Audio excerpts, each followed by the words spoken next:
Hi, I'm Pastor Marion, and in this video, I am speaking about another story or a certain chapter that they omitted from the Bible. The entire chapter was not omitted, the story is just slightly different, and a portion of it was omitted. And this is from the book of Daniel, and it's just one chapter. And this particular chapter mentions two main things. So it speaks about Bel and the Dragon, and that's the name of the book. They call it Bel and the Dragon. And Bel and the Dragon were two false gods that the Babylonian king was worshiping in that time. And what happened in that story is that they're saying that the king would give all this food, sacrifice this food to his god Bel. A Bel was a god that was made from clay. And every time when they sacrificed this food, by morning all the food would be gone. And so the king thought that his god was eating the food. And Daniel said, no, this is clay. It cannot eat. It cannot eat food. And Daniel told them that he was going to prove it to the king. Meanwhile, what was happening is that there was a secret way or secret passage into that place where they would leave the food for the god. And the people would come with their children, wives and husbands and children at night and eat all the food. And the stupid king and others believed that their God was eating it. And Daniel did the same thing with the dragon that they would worship, the same thing. The king thought the same thing, and he said for years they've been doing it. And Daniel proved it to them that this was not so. And when I look at the stupidity of people back then, but it's not just back then, people are just as stupid now. They are still sacrificing food to their so-called gods. The only difference is that the food doesn't go anywhere. They make it and they dedicate it, but in terms of the words that they speak over that food, and then they give it to you. They eat some, and many times they give it to other people to eat. And many of us love food so much. Have you ever noticed that all the other religions have this fascination with food? They love food more than anything else or anybody else. The devil knows what food does to you spiritually. And I have more than one video about food, and I'm sure one of them was don't let your God be your belly. But there's another video I had about how food reduces you spiritually. God is the one who instituted fasting. God is the one who established it.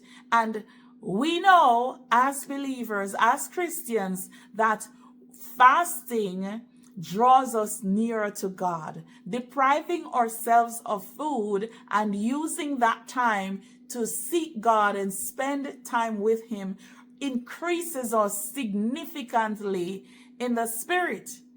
And food, eating a lot of food, does the total opposite. You are reduced spiritually, and this Satan knows, but still many believers do not know this. But generally speaking, I've noticed that all the other religions are overly fascinated with eating food way more than Christians.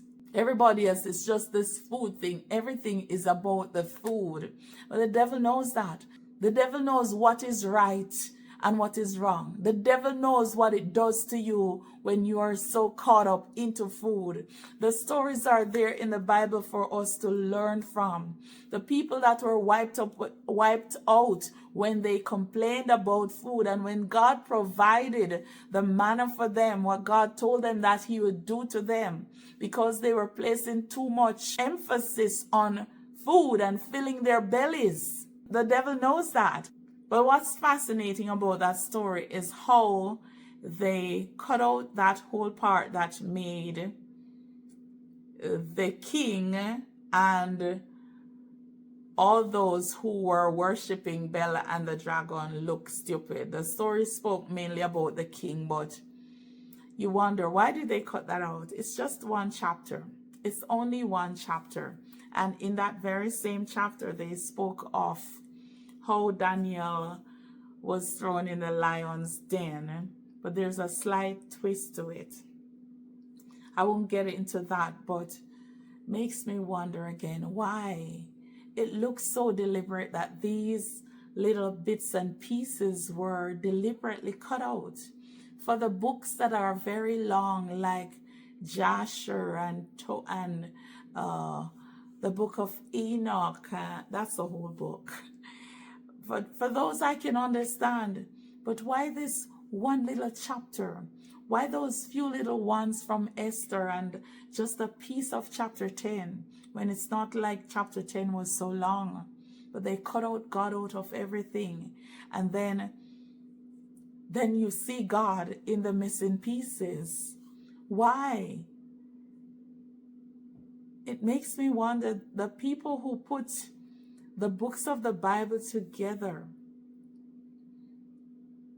were they really Christians? What were they? What was their belief? Why does it look like it was really so calculating what they did? It doesn't look like their mistakes. Not to me. Not at all. I know that the books of the Maccabees, I wouldn't say anything about those because the stories are there, but so many different accounts of the same story makes you wonder. So it's best to just keep one version rather than having so many different versions of the same story. Who knows whose account is true? So those I can understand, but when you see what they cut out of Daniel, with those two false gods, Bel and the dragon, it really makes you wonder. I hope you all will get your hands on the app, at least the app, the Missing Books, the Apocrypha, that's what it is, and read the missing pieces for yourself, and then you will be able to make your own analysis, or at least form some opinion. Or at least you can look into what I'm saying, seeing if I'm making sense, or am I just silly?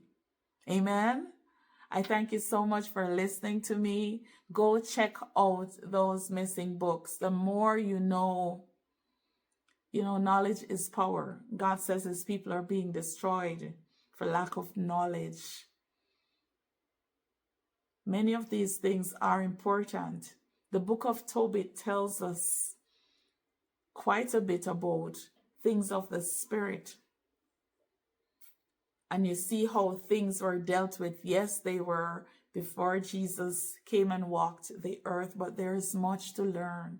It's all about God. That man, they sought God. They loved the Lord. You learn about the other angels than just the few that we read about in the Bible. Angels are still walking among us today, but are we able to identify them? Many times we're just going to miss it. We're not going to know. We're not going to know because we're just focused on that angels are invisible. Yes, angels are you might not be able to see, but what about the ones that you can see?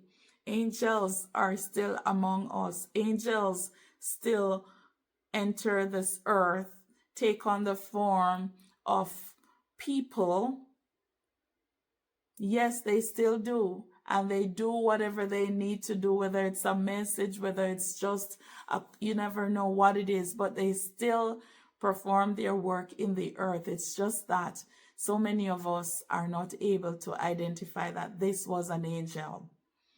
I better make another video before I go into that story. I just got inspired to make a different video about the angels that are walking here on earth.